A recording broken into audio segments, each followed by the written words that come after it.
You're listening to another ambitious entrepreneurnetwork.com podcast, the voice for entrepreneurs and small business. Now, onto the show.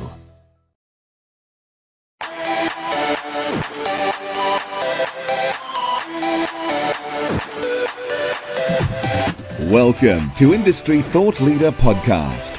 Stand out, be heard, influence. Want to influence real change with your message while become known as an authority in your field? Industry Thought Leader Podcast will show you how. Now, over to your host, Anne-Marie Cross.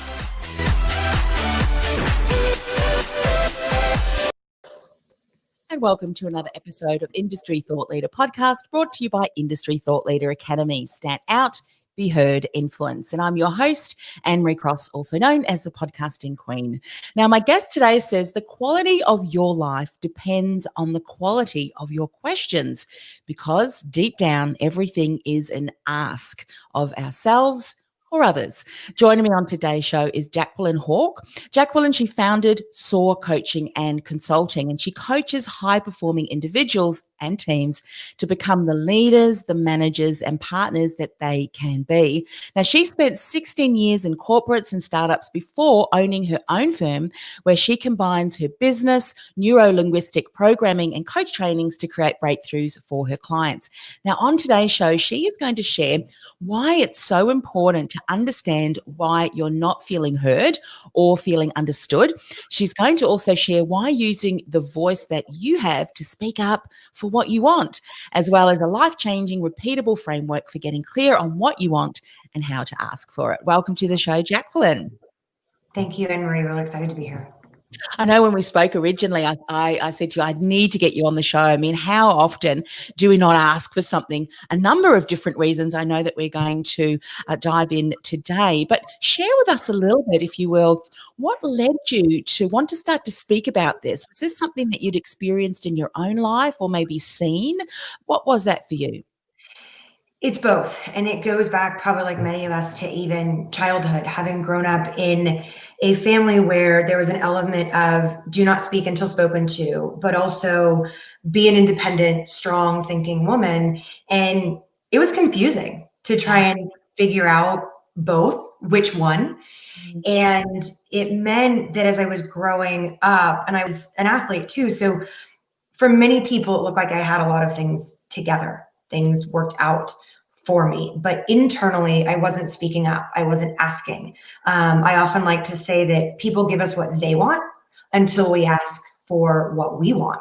So growing up, there was this whole piece of, okay, things are kind of working out, but this internal angst over it of not feeling heard or things looking great from the outside, but really I wanted something different, whether it was dramatically different or just subtly. And then even in the workplace, there were a couple of things. And one of them is a pretty funny story from my first job where I was up for promotion and I was told point blank I didn't get it despite all the partners supporting me because I didn't ask. And my chin nearly hit the floor. I was like, that's the reason. And granted, my boss at the time, my boss's boss, had a great reason. She goes, I've got a pool of candidates. You're all eligible and excellent. How am I going to know who's really in it? How am I going to know who's committed? Right? You've got to come to me and tell me, let's have a conversation.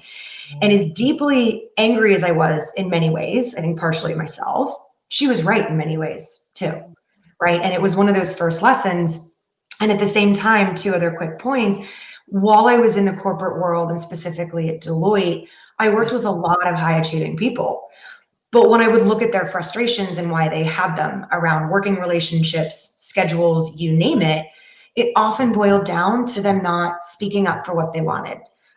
They could talk to others about it, but not always the person that would help them solve the challenge, give them the information it was. And then when I flipped into coaching, I had just started to notice that very core piece of what do you want? And a number of questions and the 4 steps all really came into play and in a very specific order of going, whoa, I use this all the time. It's working. Here must be a key to it. Yeah, I love that. And how often do we assume through our actions and the hints that we're putting out, but in actual fact, all Well, will take for us is to ask that, and there's so many different emotions to that, isn't there? All wrapped up, which I'm sure we're going to dive into today. So, what were some of the things that you found out around understanding why we're not feeling understood and heard? I'd imagine it very much comes from what you've just shared. Many of us may have our own stories of that, but what are some of the aspects of why? What did you discover? The first one is a lot of people don't know what they want. And it's amazing, since you and I first spoke, as I've been listening to other speakers and other podcasts as well, there are a couple where there's some key nuggets where the podcasters, the interviews are going, people don't know what they want. And it really resonates with me. And I did a bit of an experiment because I was curious if I was onto something. Probably for about 6 to 9 months, I just started to listen to people. And I noticed they could talk till they were blue in the face about their situation and what they don't want. But when asked what they want, it was very difficult. Either they were stumped or they continue to talk about the situation that was plaguing or troubling them. So there's this really core piece of, well, what do you want? As is or differently. And that can also bring up a whole host of other things of fear and no, and we can dive into that too. But it really starts in many ways with knowing what you want. Yeah. I'd imagine too what can often happen, and this might be something that you talk about, we don't ask. We may know what we want to ask, but we don't feel that we, for a number of different reasons, many of them are can be tied to, well, what if I ask and the answer is no? Yeah. What if you ask and the answer is yes, right? But so what we end up doing is we don't say anything, and then it gets to a stage where when all of a sudden we can't hold back, it comes out in a way that can become quite or seem quite confrontational to the other person, which completely shifts from not asking what you want in a very empowering way, if you will, but it almost sounds whingy, doesn't it? And It does. that can happen too, I'd imagine. It can sound whingy, it can sound too aggressive. And in, these 4 steps in my framework, the fourth one is actually finally asking and presenting. There's so much work to be done for that. And a piece of it is how we say things is often more important than what we ask for exactly the reason you're mentioning, right? If somebody's coming, everything ablazing, emotions, it's hard to hear what's behind it. And it does come often from a built-up frustration. The energy of that person, and maybe it's you, it's just overwhelming everything that's going on. It's just like, whoa, what did I just, open a can of worms.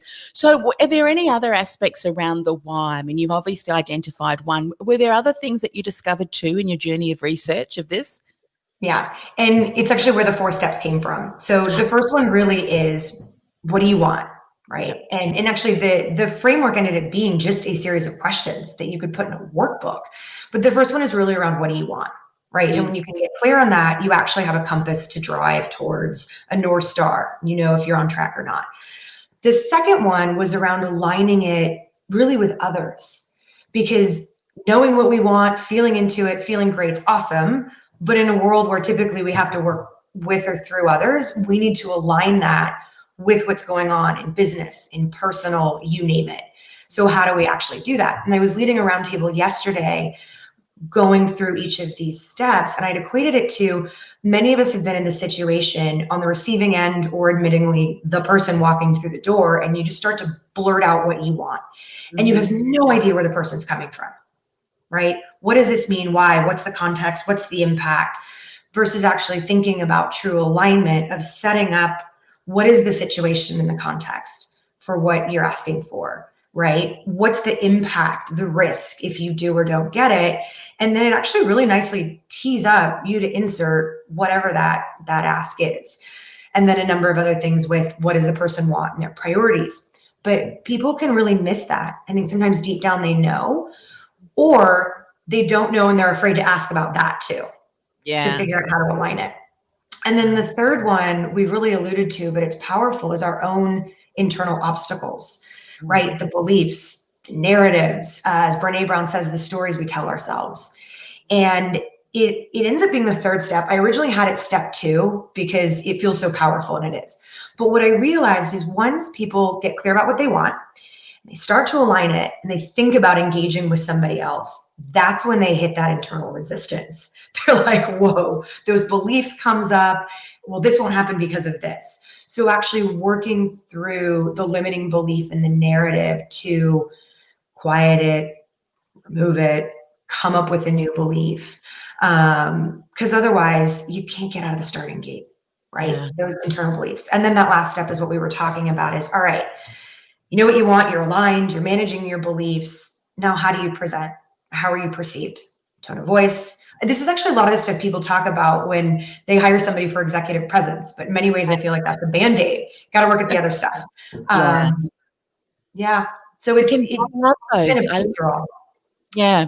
And let's talk a little bit about those internal obstacles, because often what happens when you, and this is what that when we talk about assumption and generalization, we have these internal chatters and we almost predict or try to predict what the other person is going to say. And we don't realize that whilst we're communicating, they've got stuff going on in their own head too. And for some of us, or not me particularly, but I know that some people take a little bit of time to get to a decision, and we've got to allow them that space. But in the meantime, number 3, you're talking about internal obstacles. We need to be very mindful that we're not giving or creating even more obstacles because we're assuming that someone is thinking because they just don't like me, and because you're validating a belief that maybe you're not being heard. Let's talk about this. Would you say that when people recognize to stop bringing your own internal chatter into this whole conversation and just let it be. And obviously we're going to talk about how we use our voice, but that we find we're able to open up the possibility of conversation so that we can come to a bit of, discussion around what can work, how there are aspects of what you're asking for that can be done now, and maybe down the track, aspects can be implemented later. I'd imagine that opens up for a lot more constructive conversations. 100%. Yeah. What you just articulated is so spot on. And sometimes the goal of asking and communicating is just opening up a bigger conversation. Yeah. And we manage those internal narratives and it opens the world up for us. You know what? I can't remember who I learnt this off, or is it just something that I've done? How we respond, even in our facial features, like someone can say something and we don't even have to say something. It's that look that. So we really need to just kind of check in what's your face saying versus and your voice saying. But I've often, that's interesting, and kind of just nodding. And then often people will say something that validates what they've just said.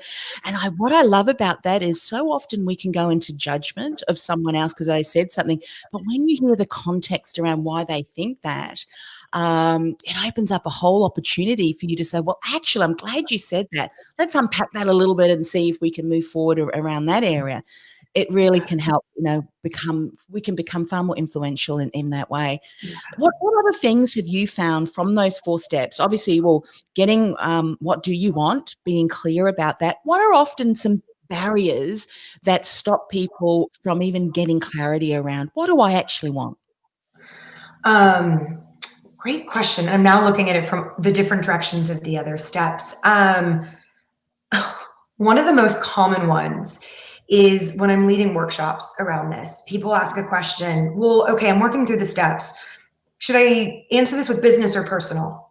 And I'm like, the fact that you're asking me that question, 1, I want to honor you asking and feeling comfortable in the theme of things, but you've now given your power away to me because you've let me decide for you rather than what feels most present for you. Yeah. So there's an interesting piece of sometimes, 1, people wanting to turn it around and seek that comfortable outside advice, but also there's so much that they want that sometimes it's just a flood of different ideas and we need to just sift through it and prioritize. Yeah. And part of coaching and just good conversation is asking the questions to boil down to the bottom of it. Yeah. And part of the framework too is asking the question, what do you want? Twice.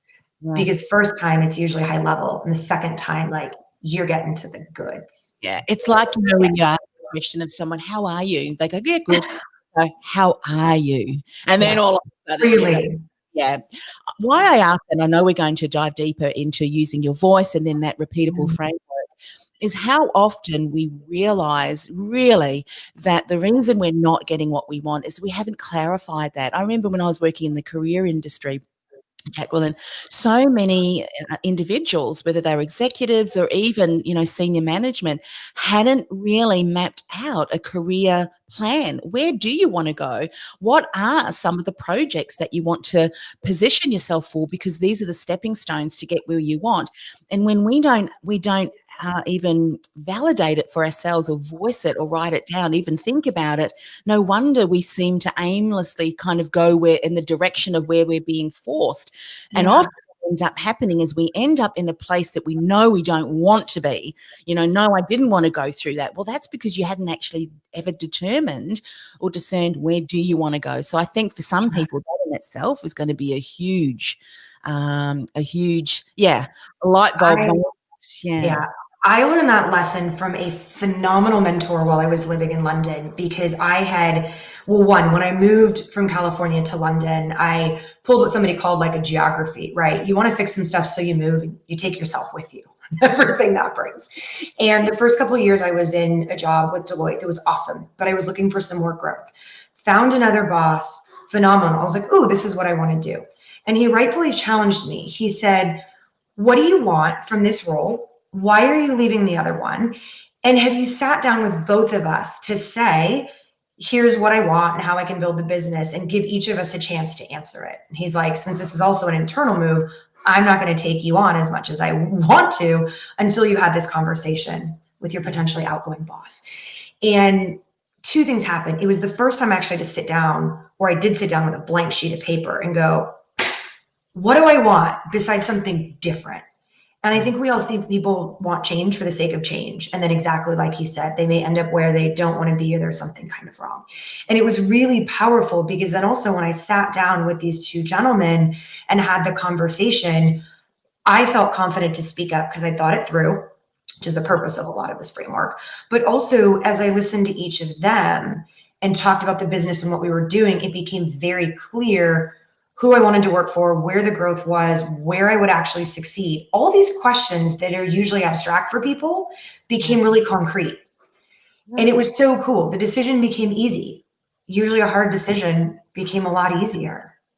And you probably found that certain things started to align. Doors started opening, doors closed, more so because you were able to discern, well, actually, no, that's not the project that I want to become part of. This is where I want to use my gifts and my strengths. What a fantastic mentor or for that leader to have asked you that and got clarity on that, and I think as leaders in business, what an opportunity to ask our staff, what is it that you want out of this job? How can we support you? Because that really taps into something deeper. It's like I was having a conversation yesterday with a potential client, and one of the things that I mentioned was, and when we get that together, then you can become the CEO of your business. And he said, well, hang on a minute, I love the coaching. I don't actually want to be the CEO. I'd rather continue hands-on coaching. And so immediately that then allowed us to discern, well, then what you need to do is get coaches underneath you. You can be the coach of the coach, but then not necessarily, and then have someone else as the CEO. Yeah. Unless you can discern that and actually talk about that you can't have that. Again, you'll just be moved through the ebb and flow of the things that just happen. Let's talk about using voice. Okay, we've got clear on what we want, but it's a whole other thing to be able to get the courage to speak up. Yes? Yes. Oh, yeah. I still go through it, and I do this for a living. Yes. You talk to yourself, just say it now. Pretty much. Did I say that right? Was that okay? Were those the words I wanted to use? Yeah. Yes. What makes it part of the framework, and it's helped me, is that by the time you've gone through steps 1, 2, and 3, you essentially have your words. Mm-hmm. And I think a lot of times, and I'll even speak for myself, sometimes when we don't have the words, we don't know where to begin. It becomes harder to speak up. My husband actually does a lot of presentations when we could have conferences. And for him, he's like, I need to know my first 30 seconds and then I'm good. And it's a really powerful point because, again, how do we get that confidence to actually then speak up? Well, what do you want? What are the words to actually say it? And when you go through the process of that alignment, thinking through the context and the impact and the rest of it, you have the words. Or at least the majority of them, that in many ways, again, with this workshop, I always love watching people then practice just the simple questions and answers, and they may make a 1.5 minute statement, and it's all the information they need to convey. Yeah. And they felt comfortable because they have the words. Yeah, it's like, did I just say that? Man. Let's dive in. What is this repeatable framework? I think people are thinking, just tell us. Sorry.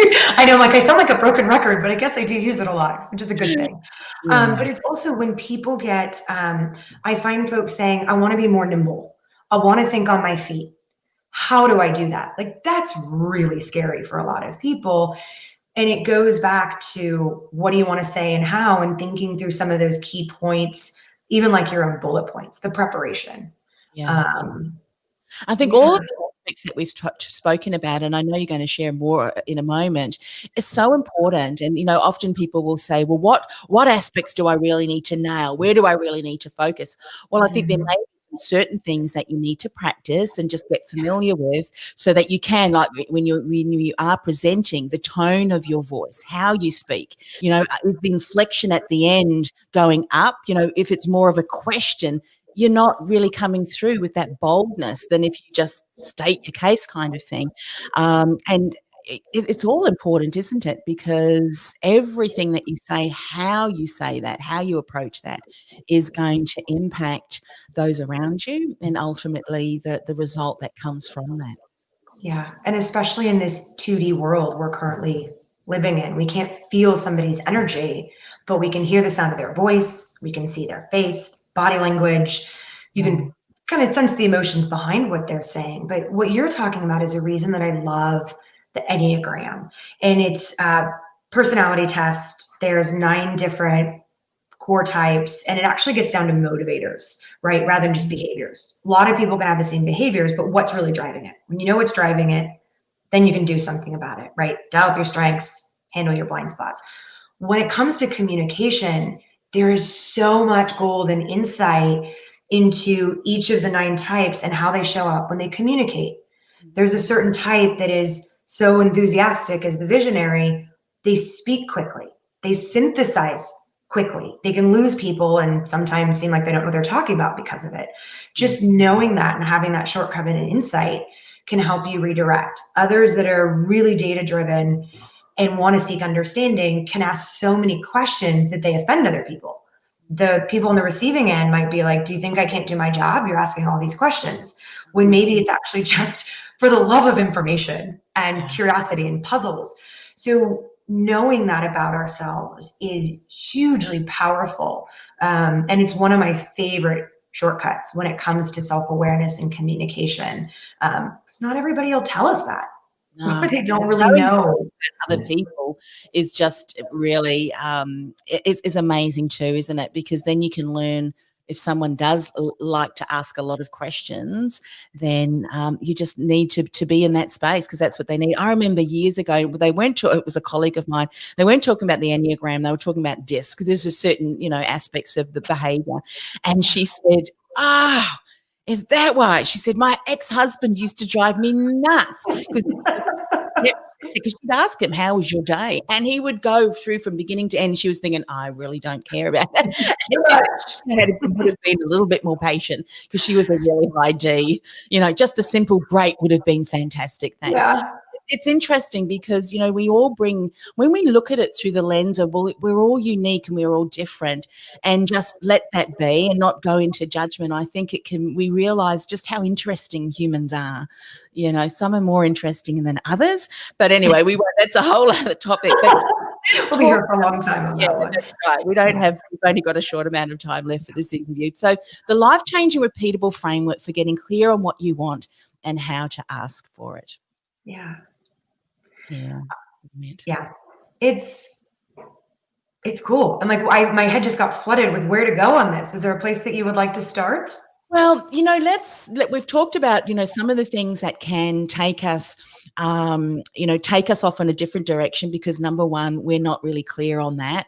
So, start asking yourself some of those questions. If someone is still really stuck on that, what are some of the things that they can start to do to help get clear? Because I would imagine that it's with anything, isn't it? Like we're talking today about becoming a trusted authority in your industry?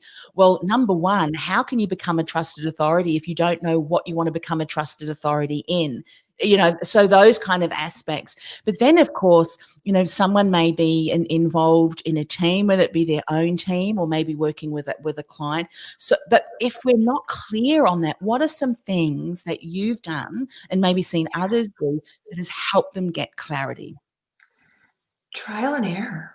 Just actually starting to really notice what you like, what you don't like. And I've often challenged, asked, encouraged clients and even myself that when there's something they don't like, notice that you put it in that negative frame and maybe try and think of what's the opposite or what's something different, right? And it truly is trial and error. And some people are better at eliminating what they don't want before they get to what they want, and others aren't. I think too, because what happens a lot, and even when I'm working on beliefs with people, is we don't always honor the things we want as much as we focus on what's challenging us. Yeah. So bringing that awareness to those other areas, again, of just starting to notice you're in an activity. Do I like it? Do I not? Do I want to do more? Do I want to do less? And noticing. And sometimes you don't even have to put a heavy value on it, just that noticing it over time. Great. Yes. And then a lot of people have talked about, when are you in flow, right? Some people might not even know, but that's always a really good question. Yeah. What's really interesting about what you just said, and I think really just adds even more brilliance to what you've shared already. Number one, self-awareness is just so important. What are the environments? What do you need that will enable you to be able to deliver the best, to deliver, achieve excellence around what you're doing or continue to learn and grow? So if something is happening in the workplace or whether you're working with a client and you know that you need certain criteria, you need that information, yet you're working with a client who is very much, visionary, and you need to pull them back. Give yourself permission to say to them, listen, to get the best out of this, these are some of the things that I need. Know what you need and then just state it, and as you've said, tie it into what they want as well. Because when I then get this information, I'm able to help you discern and get to some answers that you're looking for. So how about we just spend 5 minutes and we just set up a framework so that we both have what we need to move forward. Go ahead. No, go for it. You brought up two fabulous points. Often when we're working with others, just because they do things a certain way, even when people recognize they need it differently, sometimes they go, well, that's why everybody else does it. Why am I different? I think of people that might be like, well, when I speak, I'm a 2 out of 10. I'm in a room of a 15 out of 10, or people that are 15 out of 10, and they think they need to be that 15. Yeah. That's not the case, right? When we talk about harmony, balance, diversity, the rest of it, it's all welcome. It should be welcome. But that piece of assigning value sometimes to the way others work versus what we need and honoring that, knowing it's okay. But the other piece too is, what does it look like when you have what you want? So your example, you're working with a visionary that's up here and you need to ground them. How do you know when you've done that? And when people don't ask that question, what does this look like? What's the criteria? What's the proof point?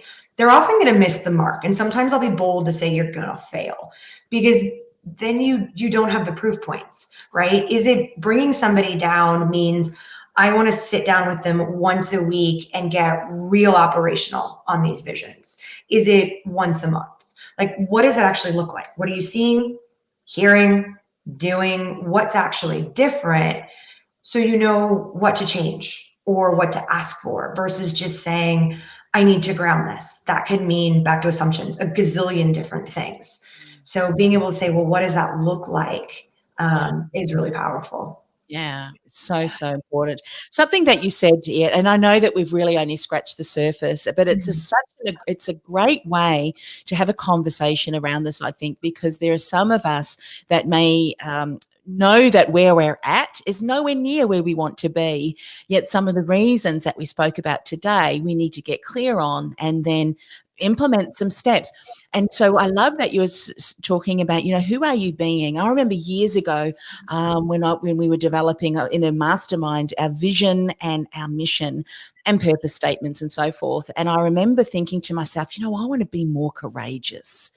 And as I said that, people said, courageous? You are courageous, and I did not recognize that in myself. But what I did say was, well, what areas do I want to be more courageous? What does that look like?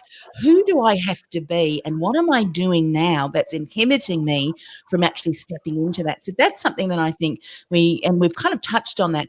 What are you currently doing that is stopping you from achieving? Maybe you don't even believe that you deserve it, or maybe some of your existing actions, conversations, who you're hanging out with is stopping you from just stepping into becoming who it is that you desire to be, so that you can more courageously ask for what you want. Is that something that you've seen too? 100%. That is such an important question to ask yourself. What's stopping me? What's in the way? Be it people, beliefs, anything. I look at it like an invisible ball and chain. Sometimes if we don't acknowledge what's standing in our way and we only look at sometimes that forward piece, how can we also let go of it or know that it's one of those challenges? So it's huge. Yeah. We've got Denise here that has said it is important to have clarity. It so is, Denise. Thank you for being here. Jacqueline, if people want to find out more about the work that you do, they want to connect with you, what is the best way for them to do that? Yeah, well, they can visit my website. So it's www.soarcc, as in Soar Coaching and Consulting. Reach out, and if there are a couple of things. You'll find it on my site. If you're interested in some of the self-awareness, there is a link to take a little teaser Enneagram, so you can get your results and start increasing that awareness. And the other thing is, because this topic is so hot, and you talk about the relevance and the sensitivities in the world, communication is important. I'm running 6-week peer coaching that I call Soaring in Communication, where we use this framework as well as dive into feedback, difficult communications, and really let people practice this and with each other. So you can actually have some reflection of who you are and how you show up, and support, frankly. But they can all find it on my website. I love this conversation and what you're, the work that you're supporting people in working through, because I think it doesn't matter how far we've progressed in our career, whether it's been career or in our own business, we are always going to be interacting with other humans, other people, all bringing our own beliefs, values, styles, approaches, strengths. And, once we get clear on ourselves, clear on others, are able to, in a very constructive way, be able to have those conversations, it just makes for a far better environment, don't you think? Rather than coming and having a conversation through perhaps more of a conflict, have more of that open conversation and be willing to just, be in the space of the unknown and be curious, I think is always good. And then being able to get a win-win achievement. And that's something that we learn and grow and develop, and makes life far more interesting too, I reckon. So, Jacqueline, thanks so much for coming on the show. Loved our conversation. I always Thank you for having me. I did too. Yes, and certainly have from you today. So thanks very much for coming on the show. Great. Thank you, Anne-Marie. Have a good rest of your day.